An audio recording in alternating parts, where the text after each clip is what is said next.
Mañana en el continente americano. Cuando atardece en Europa y cae la noche en Asia. Así despierta el continente americano y transcurre el día y la noche en el resto del mundo. La mañana. Una buena mañana tengan todos. 18 de noviembre del 2019. Ruth del Salto, como cada mañana, cada inicio del día, junto a ustedes con el acontecer internacional. Vamos a empezar esta semana de labores con lo que sucede en Nicaragua, donde ya la policía ha tenido que forzar el cerco alrededor de la iglesia San Miguel Arcángel, en Masaya, al sureste. ¿Qué pasa ahí? Un grupo de madres de los denominados presos políticos ha iniciado un ayuno para pedir la liberación de sus hijos. Este ayuno pues empezó el día jueves, participan 11 madres, también están hermanas, esposas de los reos que la oposición considera presos políticos. El párroco de la iglesia los está pues tratando de, en cierta manera, de solventar alimentos, también pues agua. Ha habido activistas opositores que se han encontrado cerca de la iglesia, han intentado llevarles agua a estas personas en huelga y la policía les ha impedido entrar a la parroquia. Ha detenido aproximadamente a 13 de estos activistas que llevaban agua a estas madres que están atrincheradas en esta iglesia desde el día jueves. Han sido trasladados estos jóvenes a la cárcel del Chipote, en Managua. Así lo han manifestado sus familiares. Las autoridades no han explicado públicamente los motivos de esta detención de este grupo de personas.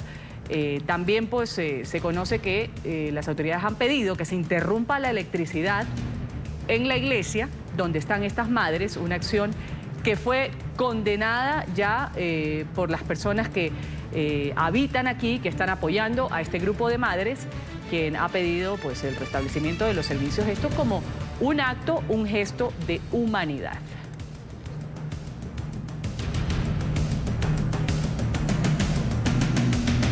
Aquí en la parroquia de San Miguel Arcángel en Masaya hemos celebrado la misa dominical. Me encuentro con estas mamás de los presos políticos que desde el día jueves están en huelga de hambre y oración. Hemos orado por la parroquia, inclusive hemos orado por todos los efectivos, los soldados que nos rodean esta parroquia, orando por la pronta liberación de los presos políticos, por la justicia, por la libertad de nuestra patria, por la democracia. Nosotros, ¿verdad?, seguimos en resistencia y estamos siempre haciendo nuestra huelga de hambre. Lo que pasa es que ya nos sentimos un poquito más débiles. Hemos sido asediados por turbas sandinistas. También hemos estado siendo controlados por paramilitares en la noche, donde pasan tomando fotos, videos hacia nosotros. Nos cortaron el agua, no tenemos luz. Estamos incomunicados completamente con nuestros familiares, con las otras organizaciones que están allá afuera. El Padre nos ha estado alentando con oraciones, que sigamos en resistencia, ¿verdad? La gente del Frente Sandinista se ha encargado. Y eso es lo que se escucha en el interior de esta iglesia, donde están estas madres, estas esposas, estas hermanas. Ahí vemos al párroco que hace un momento daba declaraciones pidiendo que haya un poco de humanidad para estas personas que protestan en Nicaragua. Saludamos para conocer la situación a esta hora Rosa Urbina. Ella es coordinadora de la Asociación de Presos Políticos en la ciudad de León. Gracias por estar con nosotros, Rosa. Bienvenida a la mañana. Buenos días. Buen día. ¿Cuál es la situación de estas mujeres? Ya veíamos ahí, pues estaban con ciertos problemas, el cerco policial cada vez más intenso en las inmediaciones de esta iglesia. ¿Cuál es el motivo de esta protesta? Particularmente, dicen, para la liberación de sus hijos que están considerados como presos políticos en Nicaragua.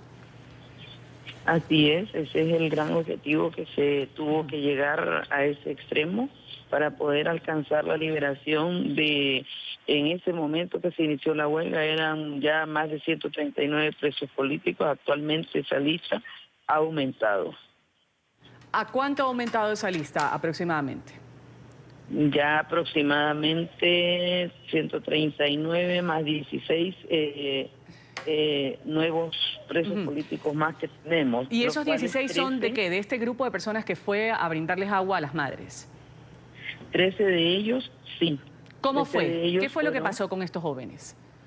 Bueno, estos jóvenes que son miembros de la UNAP, que es la Unidad Nacional Azul y Blanco de Nicaragua, decidieron, ¿verdad?, conformar una pequeña caravana de aproximadamente 6 vehículos para ir a brindarles agua, ya que estas familias que están ahí en la iglesia junto al párroco, les cortaron el vital líquido desde partir las calles para cortar la tubería, igual los dejaron sin energía, entonces ellos no tienen agua y ellos decidieron ir para llevar agua como ayuda humanitaria, la cual fue impedida y por consiguiente pues, fueron llevados 13 muchachos de esta organización hacia las oficinas de la Policía Nacional de Ortega. Y pues de ahí fueron trasladados a lo que fue el Chipote Nuevo, que fue una cárcel, un centro de tortura, en donde ya permanecen ellos ahí y el día de ayer pues ya se les introdujo acusación de parte del gobierno. ¿Qué pasa con el régimen de Daniel Ortega? ¿Qué ha sucedido con estas peticiones que hacen? Se ha escuchado a lo largo de todo este tiempo que ustedes han tenido manifestaciones en las calles, representaciones como estas, como el hecho de madres ponerse en una iglesia. ¿Hay algún tipo de diálogo? Se hablaba de un diálogo estéril entre oposición y seguidores de Ortega. Sin embargo, como lo digo, resultó estéril porque siguen pasando los días y los meses y no sucede nada.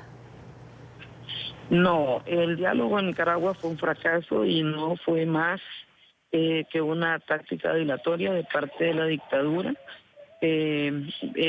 Todo lo que se acordó en ese momento cuando se llegaron a acuerdos de liberaciones, lo que se dieron fueron excarcelaciones, excarcelados que continúan siendo perseguidos y pues hasta el momento el gobierno de Ortega lo que ha demostrado es negatividad de llegar a un verdadero diálogo donde él se retire prácticamente, porque el pueblo pide que se retire. Lo hemos pedido a gritos que se retire, que no puede permanecer más en el poder una persona que ha asesinado a su propio pueblo. ¿Cuál es la situación que viven ustedes? ¿Cuánto tiempo se han mantenido en esta protesta?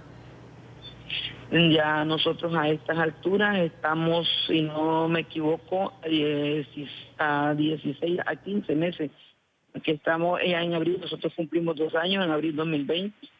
Ya estamos prácticamente a 5 meses, tenemos ya prácticamente 19 meses, cumplimos ya ahorita el 17, el 18 de noviembre, de estar en la lucha, en resistencia diario, a pesar de la gran represión que existe, porque donde se manifiestan 10 personas, el dictador envía 100 antimotines a reprimir.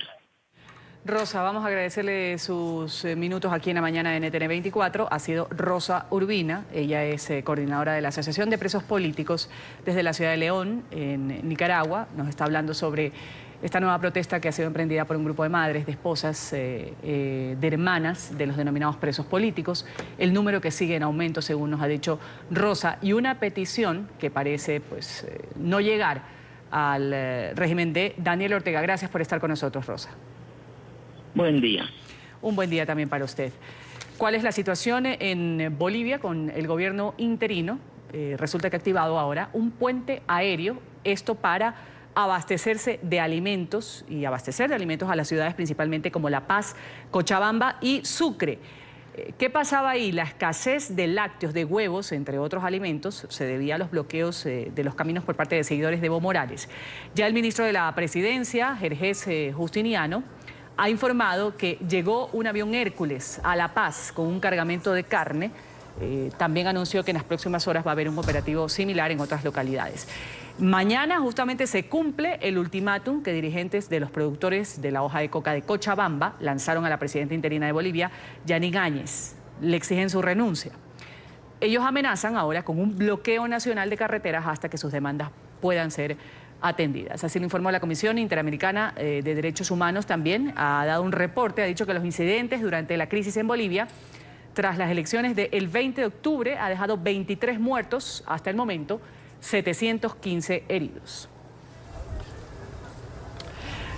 ¿Qué pasó con los diplomáticos venezolanos que se encontraban en Bolivia? Ya han regresado a su país de origen. Los diplomáticos de Maduro, por supuesto, ¿no? Los días después de que el gobierno interino anunciara la ruptura de relaciones entre los seguidores de Nicolás Maduro.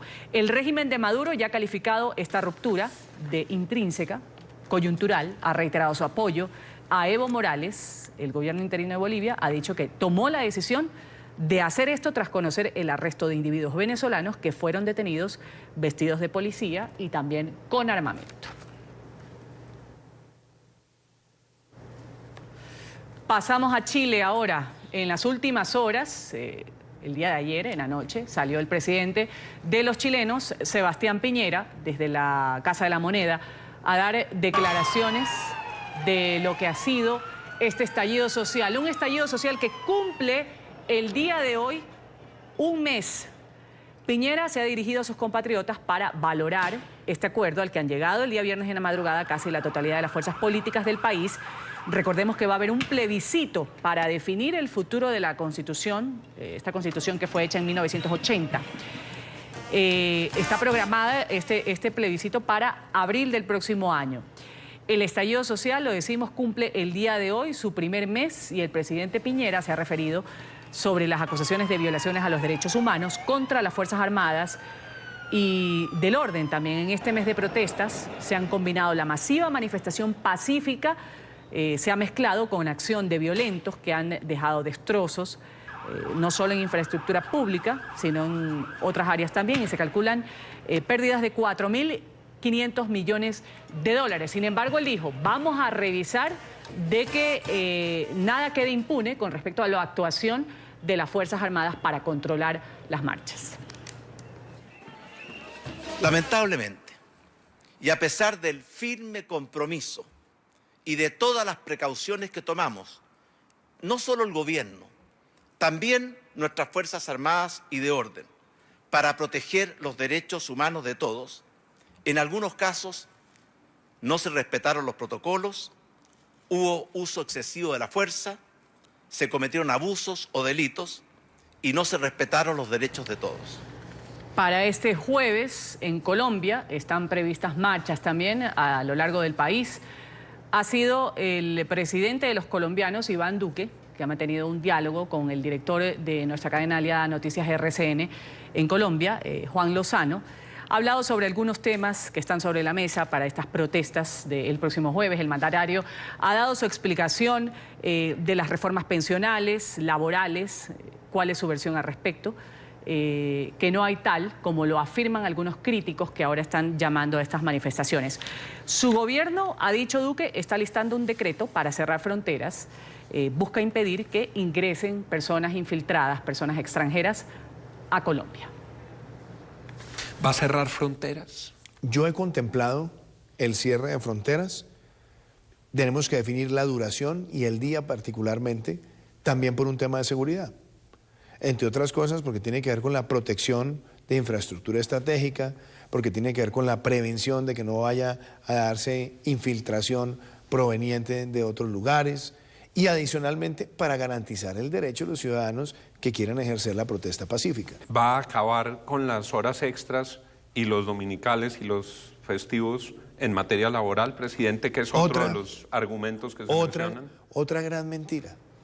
Y mientras tanto, ya el gobierno de Colombia el día de hoy ha dispuesto a los alcaldes, a gobernadores de todo el país, declarar un toque de queda, también prohibición de porte de armas, venta de licor para evitar actos de violencia en las marchas del próximo jueves. El ministro de Defensa, Carlos Holmes Trujillo, ha explicado que buscan justamente garantizar el derecho a la paz.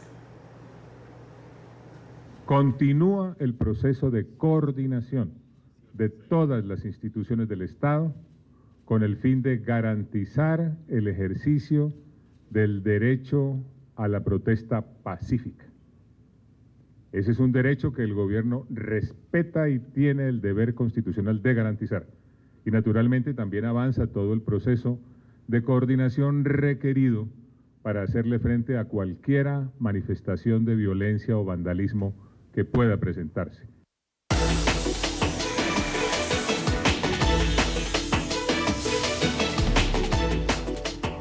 Revisamos a esta hora lo más destacado que se ha dado en Estados Unidos, una fiesta que ha terminado en una desgracia en California, un tiroteo que dejó 4 muertos, hasta el momento 6 heridos. La policía ha dado el reporte, ahí está con nosotros Emiliana Molina, desde Estados Unidos para ampliarnos esta información.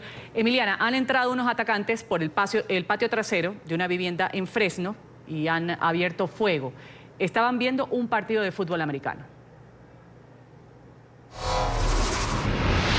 Así es, Ruth, ¿qué tal? Muy buenos días. Pues lamentablemente esto ocurrió en las últimas horas en Fresno, California, como lo mencionabas, y este tiroteo ha causado la muerte de unas 4 personas. Estaban reunidas unas 20 a 30 personas, según las autoridades locales de ese estado, viendo un partido de fútbol americano. Estas personas eran de origen asiático, entre sus 25 a 30 y pico de años, cuando escucharon un vehículo pasar por las carreteras abriendo fuego y, por supuesto, dejando a los 6 heridos también que mencionabas. Hasta esta hora no hay ningún sospechoso bajo custodia, pues las autoridades aseguran que estuvieron interrogando a los familiares de las víctimas y que ninguno tiene conocimiento de quién pudo haber hecho esto. Entonces, hasta el momento, pues la policía lo que está haciendo, Ruth, es tocando de puerta en puerta por este barrio para intentar localizar cualquier tipo de pista que puede llevar a un arresto. Es muy probable que fuera algún objetivo, pero no sabemos por qué. Porque alguien escogió esa casa y se acercó y disparó varias veces en su parte trasera. Parece que había un objetivo, solo que no sabemos cuál era la razón contra ellos. Vamos a agotar todas las pistas de investigación que podamos para averiguar quién hizo esto, por qué lo hizo y llevar a esta gente ante la justicia. Ya me imagino que en las próximas horas, Emiliana, como suele suceder, republicanos, demócratas se pronunciarán. Este nuevo tiroteo, ya la semana pasada lo comentábamos con respecto a este tiroteo que se dio en un establecimiento educativo. Ahora, es parte del tema también, del debate de estas elecciones en Estados Unidos que están próximas a realizarse exactamente en un año. ¿Cómo va la campaña y cuáles son los temas que resaltan? Así es, Ruth, pues sí, es un tema principal de algunos precandidatos presidenciales del Partido Demócrata, como lo es Beto O'Rourke. Sin embargo, la más reciente encuesta que se hizo en el área de Des Moines, en Iowa, el estado de Iowa, por medio de un medio de comunicación estadounidense y también la empresa Mediacom, muestra a un nuevo líder en estas encuestas. Se trata del veterano y alcalde de South Bend, Indiana, Pete Buttigieg, que ha superado por 9 puntos porcentuales a los estrellas en las últimas encuestas, Bernie Sanders, Joe Biden y Elizabeth Warren. ¿Por qué es importante esta encuesta, Ruth? Pues este es el primer estado que celebrará los caucuses demócratas en Iowa, que se celebran a principios de febrero, y este normalmente suele ser un indicador de cómo se van a llevar a cabo las votaciones a nivel nacional en el resto de Estados Unidos. Esta encuesta entrevistó a unas 500 personas que van a atender estos caucuses para votar y tiene un margen de error de un 4%. Así que Pete Buttigieg ahora liderando la más reciente encuesta en un giro inesperado en estas elecciones presidenciales, superando así también al favorito del Partido Demócrata, Joe Biden. Ruth. Emiliana, mucho. No rotundo, ahí lo vemos en pantalla. Sucede en la Asamblea de Ecuador, esto a la reforma económica que fue planteada por el gobierno de Lenín Moreno. La iniciativa ha sido rechazada, archivada también con el voto de 70 diputados. El proyecto buscaba aumentar la recaudación de impuestos para reducir el grave déficit fiscal que sufre el Ecuador. Estas reformas han sido sugeridas en el marco de un acuerdo crediticio que el gobierno selló en febrero con el Fondo Monetario Internacional por 4.200 millones de dólares. Varias de las propuestas han sido cuestionadas por el movimiento indígena y también por organizaciones sociales.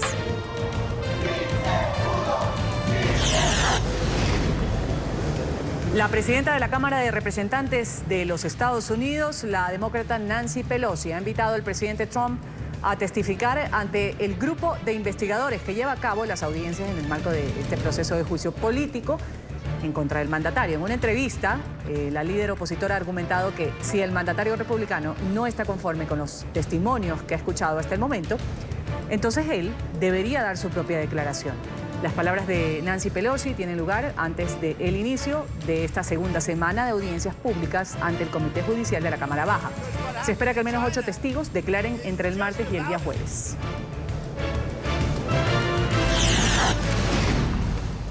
¿Qué sucede en Corea del Norte? El régimen ha advertido que no va a volver a negociar su programa nuclear hasta que Estados Unidos deje lo que ha llamado política hostil hacia Pyongyang.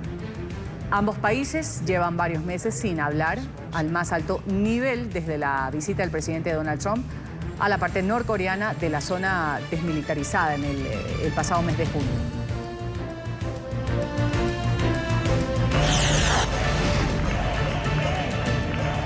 Un tribunal en Cataluña ha abierto el juicio por desobediencia al presidente de la Generalitat, el independentista Quim Torra, por no retirar símbolos separatistas de edificios públicos en campaña electoral de las elecciones generales del 28 de abril en España. La Fiscalía ha pedido inhabilitarlo para ocupar cargos públicos por 1 año, 8 meses. El pago también de una multa de 30.000 euros.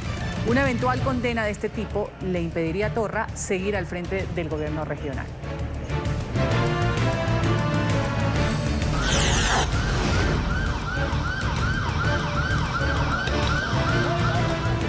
Cinco meses han transcurrido de enfrentamientos entre manifestantes pro democracia y las fuerzas de seguridad que están agudizando esta crisis que se vive en Hong Kong. En las últimas horas se ha desatado una batalla campal, ahí la vemos, entre un grupo de estudiantes, la policía, esto en el campus de la Universidad Politécnica. Los manifestantes han lanzado cócteles Molotov, los agentes antidisturbios han empleado gases lacrimógenos, cañones de agua para dispersar estas movilizaciones. Unas 60 personas han sido detenidas durante los más recientes incidentes en la ex colonia británica. ¿Y qué pasa en la bella Venecia, el Agua Alta? Por tercera vez en una semana, la ciudad de Los Canales ha registrado inundaciones graves. El agua proveniente del mar ha ascendido hasta los 130 centímetros en algunas partes. Uno de los lugares más afectados ha sido justamente la emblemática Plaza de San Marcos. El estado de emergencia se mantiene. Hay cuantiosos daños, ya dicen, se reportan al menos una víctima mortal. Decenas de museos, de negocios han permanecido cerrados al inicio de estas inundaciones. Las autoridades meteorológicas informan que se prevén lluvias a lo largo de esta semana. El expresidente Lula da Silva de Brasil sigue recorriendo su país tras salir de la cárcel en calidad de libertad condicional en un mitin político en Pernambuco, uno de los 26 estados del país. Lula, como ya es costumbre, ha criticado fuertemente al gobierno de Jair Bolsonaro. Ha acusado Lula al mandatario de destruir el país y fomentar el odio.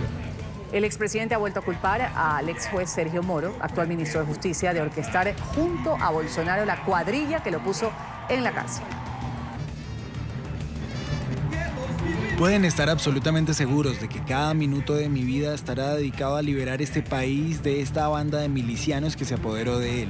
La banda en este país fue creada por el ministro de Justicia Sergio Moro, fue creada por el fiscal de Lavallato Deltan Ganol, fue creada por Bolsonaro, fue montado por aquellos que me juzgaron. Ela fue montada por aquellos que me juzgaron. Vamos aquí a hacer un corte comercial en la mañana. El día sábado muchos sectores civiles, la sociedad en general, pues acudieron a un llamado que hizo el presidente interino Juan Guaidó en varios puntos también del mundo donde hay venezolanos que han salido de su país precisamente por la crisis que se vive, salieron a protestar en contra de Nicolás Maduro.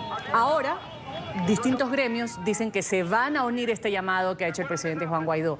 Van a salir a marchar hasta lograr, según dicen, el fin de la dictadura de Maduro.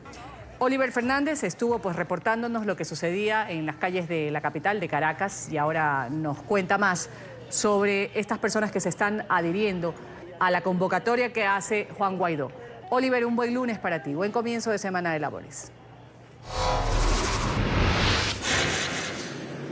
Un buen lunes para ti también, Ruth, y para nuestros televidentes. Bueno, así es, una protesta sostenida es la convocatoria que ha tenido el presidente encargado de Venezuela para los venezolanos, pues ha dicho que es importante que todos los gremios salgan a partir de hoy a las 9 de la mañana. Ya a esta hora son las 9:34. Nosotros hicimos un recorrido por algunos de los municipios de Caracas. Sin embargo, hasta ahora la gente se está concentrando, está saliendo. En esta oportunidad nos encontramos en la Plaza Altamira, uno de los puntos emblemáticos de protestas en Venezuela. Sin embargo, a este lugar no ha llegado casi gente. La gente, bueno, siempre por lo general tarda una media hora, unos 45 minutos en salir luego de la convocatoria. Pero es importante resaltar, Ruth, que este llamado tiene como fin tratar de realizar una protesta durante toda la semana. Es decir, mañana van a salir las enfermeras, los profesores universitarios y el jueves los estudiantes universitarios van a salir hasta el Fuerte Tiuna, que es el principal fuerte militar de Venezuela. Eso queda al suroeste de la capital venezolana. Este llamado lo hacía precisamente el presidente interino de Venezuela, Juan Guaidó, este domingo en horas de la tarde. Vamos a escucharlo. A partir de las 9 de la mañana, ayer fueron 24 horas, ayer mañana en cada municipio de atención, activistas, líderes, dirigentes, ciudadanos. Vamos a expresarnos en todas las calles de Venezuela, enfrente de su casa, de su trabajo. Vamos a realizar además a través de la vanguardia en cada uno de los municipios de la protesta sostenida. Vamos a hacer ver nuestro descontento, pero sobre todo orientado en la solución, en que se vaya el dictador, en tener elecciones presidenciales realmente libres, construir una transición en Venezuela. Así que a partir de las 9 de la mañana, en su calle, en su organización, en su barrio, enfrente de su puesto de trabajo, vamos a salir a manifestar por lo que nos duele a cada uno. En algunos casos será la gasolina, en algunos casos será el agua, será la electricidad. Lo importante es que nos vamos a manifestar todos, uniendo una sola causa. Hemos dicho que la protesta es sostenida, hemos dicho que la protesta es sistemática, hemos dicho que la protesta es organizada, es no violenta, como ha caracterizado nuestra ruta. La violencia la pone el régimen, los detenidos, lamentablemente, el régimen que persigue por miedo, por temor, no le da la cara ni siquiera a su gente, el dictador. Bueno, ahí estaban las declaraciones de Juan Guaidó, Oliver, y de esta protesta permanente durante esta semana, protesta sostenida, como lo ha dicho Guaidó. ¿Qué se sabe de parte de Nicolás Maduro?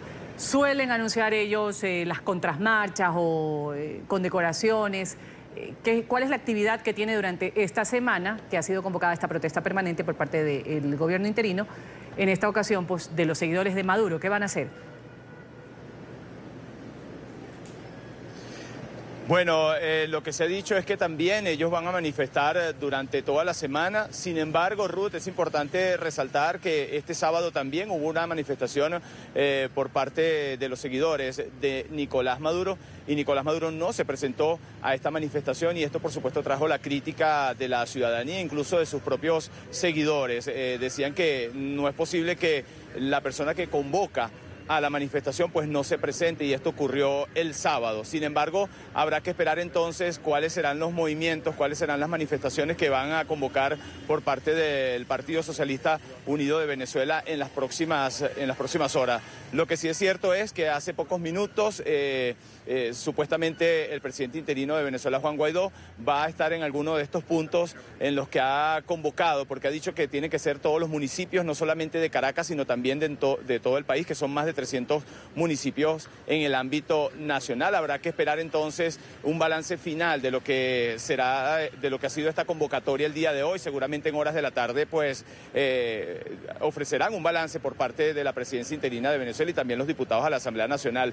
Ruth, lo importante también es que algunos diputados que tienen o que se les allanó la inmunidad parlamentaria, ellos participaron en esta manifestación del sábado, incluso aún siendo perseguidos, y no se descarta que el día de hoy también puedan aparecer en algunos de estos puntos en los que ha convocado el presidente interino de Venezuela. Nosotros le preguntábamos precisamente a Juan Pablo Guanipa, quien es una de las personas que tiene allanada su inmunidad parlamentaria y que está prácticamente en la clandestinidad, que si iba a aparecer en alguna de estas manifestaciones, y él decía que por seguridad evidentemente no va a decir dónde va a estar, pero seguramente va a aparecer en alguno de estos municipios de la capital venezolana para tratar también de apoyar a las personas que tengan a bien manifestar por sus derechos, por sus reivindicaciones salariales, los profesionales, también, por supuesto, las personas que trabajan en la administración pública, que son aproximadamente unos 2 millones de empleados públicos que ganan aproximadamente $5 por mes. Es prácticamente un solo sueldo lo que ganan los profesionales, los obreros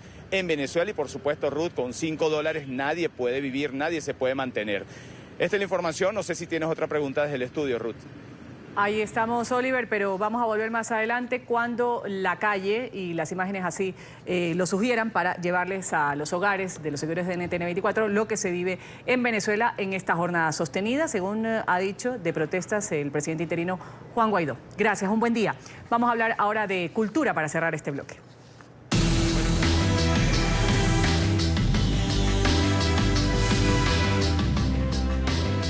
Aztecas en Stuttgart. Esta es la nueva versión y visión europea desde el Museo Linden. El museo ha inaugurado una muestra Aztecas justamente con la mira puesta en contar nuevas historias, romper estereotipos de la cultura mexicana. Mantiene esta ciudad una estrecha relación con México en este esfuerzo museográfico. Vamos a saludar con el tema a María Luz Moraleda, de nuestro canal aliado Deutsche Welle, que nos tiene la información. María Luz, un buen lunes para ti.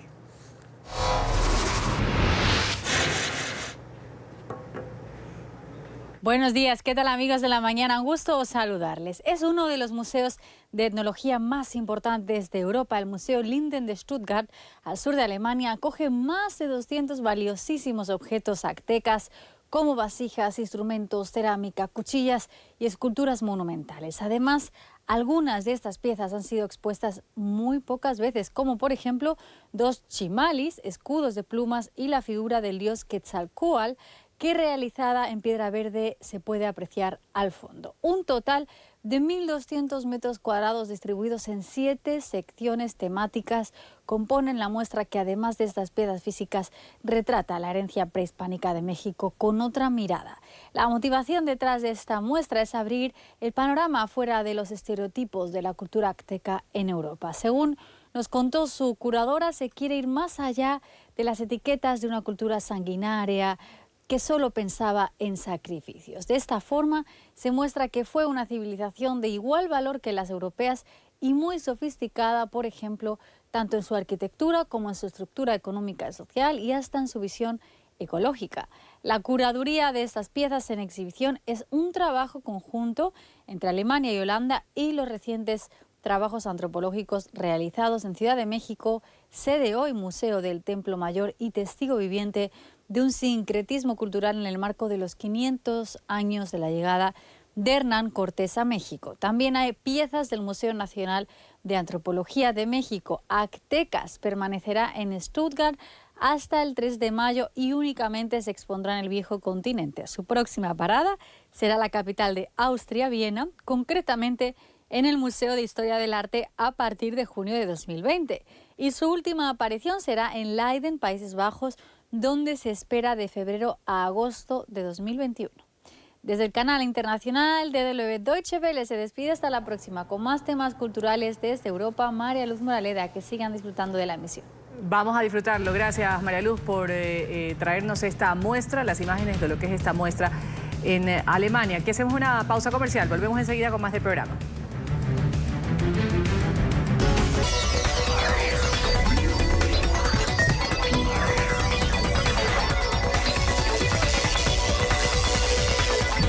Ya está con nosotros en este segmento Álvaro Dávila, como cada día, para traernos, actualizarnos sobre lo que sale en el mercado, pero el día de hoy lo veo con un cuadro y yo pregunto, ¿va a hablar de arte, de diseño, de tecnología? ¿De qué, Álvaro? Buen día, buen lunes. Buen día, Ruth. Buen día a todos los televidentes. Pues vamos a hablar de los tres. Vamos a hablar de arte, diseño, tecnología.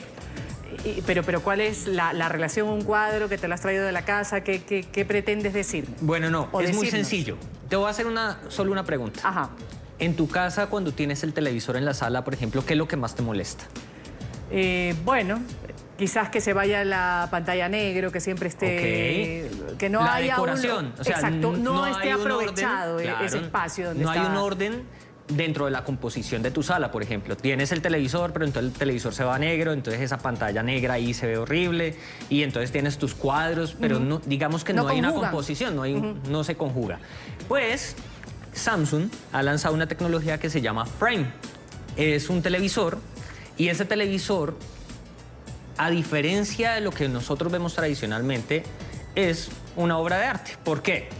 Porque ese televisor va a permitir que tú le pongas, por ejemplo, unos marcos al televisor y cuando tú lo ves, vas a ver, es un cuadro. Si quieres, vemos un momentico las imágenes del reel y te voy a mostrar cómo se ve. Mira, Ese televisor se pega totalmente a la pared, tiene los marcos y cuando tú lo ves y está apagado, lo que ves es un cuadro. Correcto. No vas a ver un televisor. Pero si tú lo enciendes, pues vas a tener toda la tecnología de un televisor actual con tecnología inteligente, Smart TV, vas a poder ver contenidos por streaming, todo lo que tú quieras en un televisor, pero cumple la doble función. O sea, quieto, 1 hora de arte y ya cuando está encendido, pues NTN24 con la información NTN24 con toda la información. Ahora, hay un punto clave. Este televisor maneja tecnologías Quantum Dot, o sea que la definición va a ser muy precisa. ¿Por qué hablar de arte? Cuando tú miras ese televisor, vas a ver unas obras de arte y esas obras de arte pertenecen a uno de los, digamos, a varios de los museos más importantes del mundo. Vas a tener a Van Gogh, vas a tener a Picasso, vas a tener a Monet, vas a tener todas estas obras. Son casi 1.200 obras que vas a poder visualizar. Son alianzas que hizo la surcoreana para poder transmitir lo que querían y era el arte. Ahora, como te decía, tiene una tecnología de alta definición. Entonces, cuando tú ves acá este cuadro, por ejemplo, tú vas a ver colores, vas a ver definición.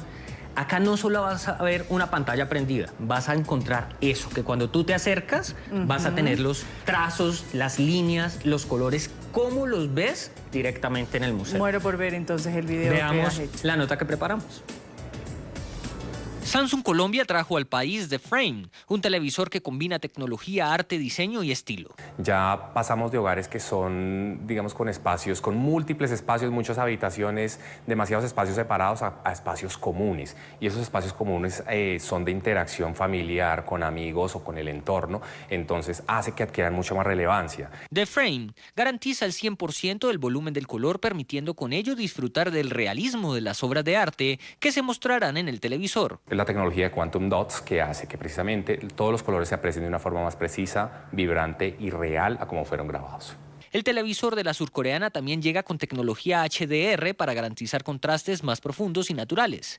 Con The Frame, los usuarios además podrán acceder a las mejores obras de arte mundial. The Frame te da la posibilidad de acceder a la tienda de arte, que es una tienda exclusiva desarrollada por Samsung a nivel global, para poder disfrutar de los mejores museos y artistas, tanto de arte contemporáneo y de arte clásico, en la sala de tu casa. Puedes acceder a más de 20 museos y a más de 1.200 obras de arte de los mejores museos del mundo, catalogados a nivel de historia, y esta es la colección digital de arte más grande existente en el mundo. Por otro lado, el modo arte hace que las obras seleccionadas adquieran un efecto especial que conserva en la imagen de la pantalla las texturas, colores, trazos y diseños como si se tratara de la obra original. El modo arte de The Frame lo que nos permite es disfrutar las pinturas o las obras con los trazos, con las texturas, con todas, digamos, las características artísticas de la obra, de tal forma que se pueda disfrutar de un contexto mucho más agradable en términos artísticos. Finalmente, el televisor incorpora tecnología invisible Connection, que elimina los cables con una conexión imperceptible transparente de un solo cable, y One Connect, que permite conectar todos los dispositivos complementarios. ¿Cómo ves? No, pues lindísimo, además ahora, que muy estético. Hay un dato que es fundamental. Tú te preguntarás, bueno, pero ¿y el incremento de la energía va a ser altísimo porque todo el tiempo está prendido? También. Pues no.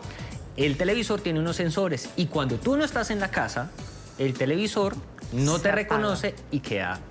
O sea, cuando hay alguien por ahí caminando, siempre... Exactamente. Él reconoce que hay movimiento y está como una obra de arte. Está completo. Si no, como un televisor. ¿Cuánto es el incremento de costos? No digamos el costo total, pero, por ejemplo, de un televisor normal a estos que viene con esta...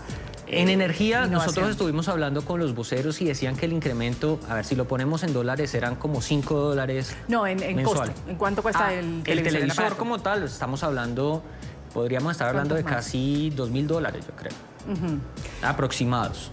Vamos a hablar, no quiero pues que te vayas sin hablar de salud, de lo que ha salido pues de la OMS, que siguen dando muchas versiones y que se mantienen con una en particular, después de todas estas alocuciones que han dado los representantes de la OMS, de los cigarrillos electrónicos, del vapeo, indudablemente dañinos, dice, son. Y en el Día Mundial sobre el Tabaco, incluso hace algunos meses, dijeron que no pueden recomendarlo como ayuda para reemplazar a las personas que utilizan el tabaco estos dispositivos electrónicos, que no es verdad que es menos dañino, que no es verdad que es más saludable. Realmente sí, digamos, ha habido una controversia muy fuerte en que si hace o no hace daño. La Organización Mundial lo dice, los especialistas lo dicen, sí, de una u otra forma afecta, es algo que tú igual estás consumiendo, que lo estás haciendo masivamente. Los pulmones se ven afectados, ya lo ha dicho también la Organización Mundial de la Salud, y pues realmente sí hay que tener, digamos, un cuidado sobre el manejo de esta clase de dispositivos. Ya varios países también han sacado normatividad sobre este tema y han dicho, bueno, hay que tener cuidado y hay que tener muchos ojos. Nueva York particularmente. Vamos a ver entonces la alerta que continúa por el uso de vapeadores. Esta acción se ha vuelto frecuente. Se repite cada minuto en alguna parte del mundo. Es común verlo en niños, jóvenes y adultos, hombres y mujeres. Una tecnología que sigue sumando seguidores. Son los llamados vapeadores, cigarrillos o dispositivos electrónicos que calientan una mezcla líquida para crear vapor, el cual es inhalado por los usuarios. Una tendencia que tienen alerta a las autoridades mundiales. Y sobre todo también por el sabor, los aromatizantes que se le ha agregado a estos productos. Pero tengan en cuenta de que son dañinos para la salud. Y lamentablemente también el uso de esto puede crear un hábito 3 veces mayor para el uso de cigarrillos tradicionales. Se estima que en el mundo los usuarios de los vapeadores ya han superado los 35 millones y en Colombia 16 de cada 100 jóvenes han dicho haber utilizado estos dispositivos. Hay una gran penetración en el mercado de estos productos. El grueso de los jóvenes ya los conocen. Segundo, hay en algunas ciudades y sobre todo en grupos poblacionales de adolescentes, hay una prevalencia, o sea, un uso cotidiano de estos productos incluso superior al del tabaco. Para algunos es necesario reglamentar su uso. No hacerlo representaría un retroceso en la ley contra el tabaco que existe en Colombia desde el 2009. No lo veíamos como un riesgo, no se tenían los análisis científicos y de evidencia médica que hoy se tienen, pero ya una vez establecidos, el Congreso de la República los está trabajando. Yo esperaría que al terminar esta legislatura ya hayamos podido incorporar a la regulación legal en Colombia estos nuevos productos. Para otros, la regulación debe centrarse en la comercialización de los vapeadores a menores de edad. No estamos de acuerdo es que se reglamente dentro de la ley antitabaco. ¿Por qué razón? Porque esto primero no es un producto que contiene tabaco, contiene unos líquidos que contienen nicotina, no hay combustión, que es el factor de riesgo que se presenta precisamente al momento de fumar. Para los expertos en salud, los daños de inhalar este vapor son evidentes. Las sustancias líquidas que se comercializan tienen partículas de metales pesados como el níquel, el plomo y el aluminio, que pueden ser cancerígenos. Ha mostrado cómo algunas de estas sustancias generan una especie de película en el pulmón que hace que el pulmón deje de funcionar y también genera la muerte.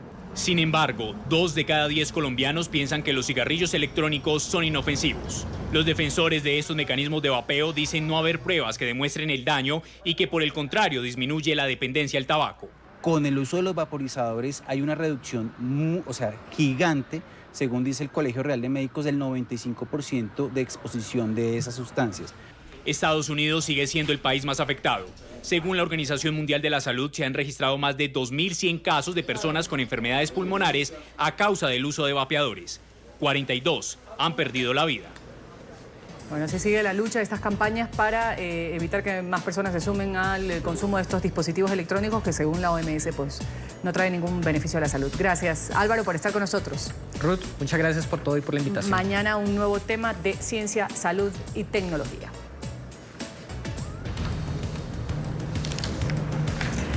Revisamos ahora noticias que se han registrado en las últimas horas en el mundo. Damos cuenta de este nuevo tiroteo que ha dejado 4 muertos en Estados Unidos. Un hombre abrió fuego durante una fiesta que se celebraba en una vivienda en la ciudad de Fresno, en California. En este lugar estaban al menos 35 personas, hombres, mujeres, niños, veían un partido de fútbol americano. 6 resultaron heridas. A esta hora el autor de los disparos es buscado por cielo y tierra por las autoridades. La presidenta de la Cámara de Representantes de Estados Unidos, la demócrata Nancy Pelosi, ha invitado al presidente Donald Trump a testificar ante el grupo de investigadores que lleva a cabo la audiencia en el marco del proceso de juicio político en contra del mandatario. En una entrevista que ha otorgado Pelosi, La líder opositora ha argumentado que si el mandatario republicano no está conforme con los testimonios que ha escuchado hasta el momento, pues entonces debería él dar su propia declaración. Las palabras de Nancy Pelosi tienen lugar después del inicio de esta segunda semana de audiencias públicas ante el Comité Judicial de la Cámara Baja. Se espera que al menos 8 testigos declaren entre el martes y el día jueves. El gobierno interino de Bolivia ha activado un puente aéreo para abastecer de alimentos a las ciudades de La Paz, de Cochabamba y de Sucre. La escasez de lácteos, de huevos, entre otros alimentos, se debe a que los bloqueos por caminos se han dado por parte de los seguidores de Evo Morales. El ministro de la Presidencia ha informado que ya llegó un avión Hércules a La Paz con un cargamento de carne. Anunció también que en las próximas horas habrá operativos similares en otras localidades. Mañana se cumple este ultimátum que los dirigentes de los productores de hoja de coca de Cochabamba lanzaron a la presidenta interina de Bolivia, a Janine Áñez. Le exigen su renuncia. Ellos amenazan con el bloqueo a nivel nacional de carreteras hasta que sus demandas sean atendidas.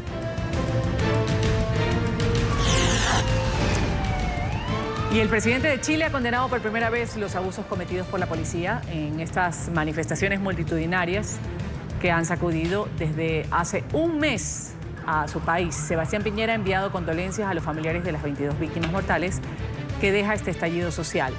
El mandatario ha prometido que no habrá impunidad ni con los que han participado en actos de violencia ni con aquellos que cometieron atropellos o abusos. Lamentablemente, y a pesar del firme compromiso y de todas las precauciones que tomamos, no solo el gobierno, también nuestras Fuerzas Armadas y de orden, para proteger los derechos humanos de todos, en algunos casos no se respetaron los protocolos, hubo uso excesivo de la fuerza, se cometieron abusos o delitos y no se respetaron los derechos de todos. El presidente de Colombia, Iván Duque, ha conversado con el director de nuestra cadena aliada Noticias RCN, con Juan Lozano. Ambos han hablado de las protestas convocadas para el próximo jueves. En el país, el mandatario ha negado que su gobierno esté adelantando reformas pensionales, laborales, como afirman los críticos. Su gobierno está alistando, de hecho, un decreto para cerrar fronteras. Busca impedir que ingresen infiltrados extranjeros a las marchas. ¿Va a cerrar fronteras? Yo he contemplado el cierre de fronteras. Tenemos que definir la duración y el día particularmente, también por un tema de seguridad. Entre otras cosas, porque tiene que ver con la protección de infraestructura estratégica, porque tiene que ver con la prevención de que no vaya a darse infiltración proveniente de otros lugares y adicionalmente para garantizar el derecho de los ciudadanos que quieran ejercer la protesta pacífica. ¿Va a acabar con las horas extras y los dominicales y los festivos en materia laboral, presidente, que es otro de los argumentos que se mencionan? Otra gran mentira. El gobierno de Colombia ha autorizado ya a los alcaldes y a gobernadores del país a declarar toque de queda, así también como prohibición de porte de armas, venta de licor, cuando la situación así lo amerite. Con estas medidas esperan evitar actos de violencia en el paro nacional convocado para este jueves. El ministro de Defensa ha dicho que buscan justamente garantizar el derecho a la protesta pacífica. Continúa el proceso de coordinación de todas las instituciones del Estado con el fin de garantizar el ejercicio del derecho a la protesta pacífica. Ese es un derecho que el gobierno respeta y tiene el deber constitucional de garantizar. Y naturalmente también avanza todo el proceso de coordinación requerido para hacerle frente a cualquier manifestación de violencia o vandalismo que pueda presentarse.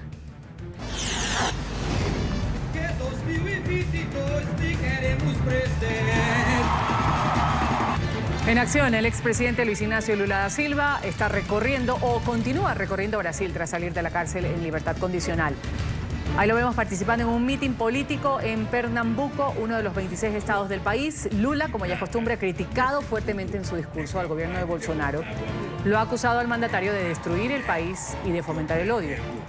El expresidente ha vuelto a culpar al ex juez, a Sergio Moro, quien es el actual ministro de Justicia, de orquestar junto a Bolsonaro la cuadrilla, ha dicho, que lo puso en la cárcel. Pueden estar absolutamente seguros de que cada minuto de mi vida estará dedicado a liberar este país de esta banda de milicianos que se apoderó de él. La banda en este país fue creada por el ministro de Justicia Sergio Moro, fue creada por el fiscal de Lavallato Deltan Ganol, fue creada por Bolsonaro, fue montado por aquellos que me juzgaron. Ela foi montada por aqueles que me julgaram. Un puente ha colapsado en el sur de Francia. La emergencia ocurrió cerca de Toulouse, donde un puente colgante vehicular se desplomó. Varios automóviles estaban cruzando esta estructura. Un joven de 15 años ha fallecido. Los equipos de socorro buscan a 9 personas que estarían desaparecidas. Según lo que han reportado las primeras versiones, la estructura ha colapsado luego de que un camión de alto tonelaje intentó cruzar.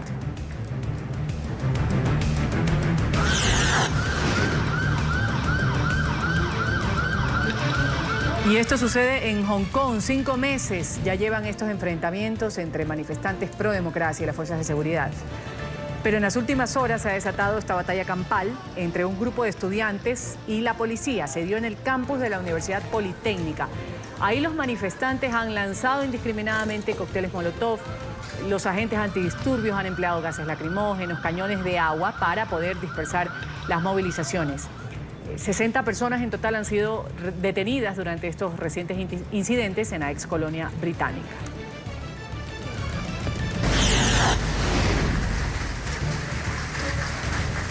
Y una tormenta de granizo ha azotado el oriente del estado de Queensland, en Australia. Las fuertes lluvias han estado acompañadas durante varias horas de vientos intensos que amenazaron varias zonas residenciales.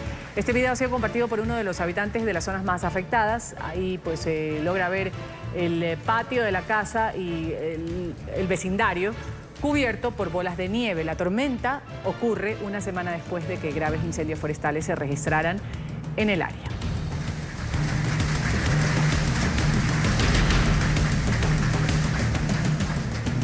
Y Venecia, patrimonio de la humanidad y azotada por estas inundaciones durante una semana, ha vuelto a sufrir una agua alta el domingo, pero de menor magnitud. Ya las lluvias ponen en alerta también a las históricas ciudades de Florencia y de Pisa. Venecia volvió a sufrir una marea alta el domingo, pero de menor magnitud que las registradas los últimos días. El agua alta se elevó 150 centímetros por encima de la media, suficiente para inundar varios sectores, aunque con mucha menor intensidad que el martes, cuando se registró la mayor marea en medio siglo de 187 centímetros. Estábamos a punto de abrir, pero desafortunadamente tuvimos esta mala sorpresa. Se había anunciado, pero nadie pudo imaginar que llegaría a este nivel extraordinario. Los pronósticos para los próximos días no anticipan mareas de más de 110 centímetros.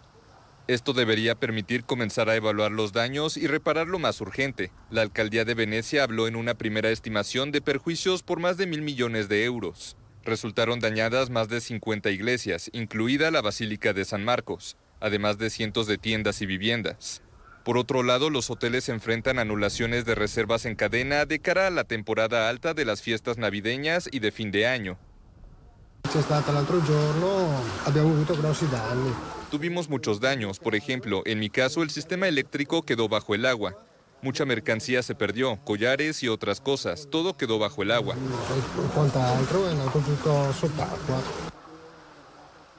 Las autoridades adjudican el fenómeno al calentamiento global, que ha traído consigo lluvias intensas y fuertes ráfagas de viento.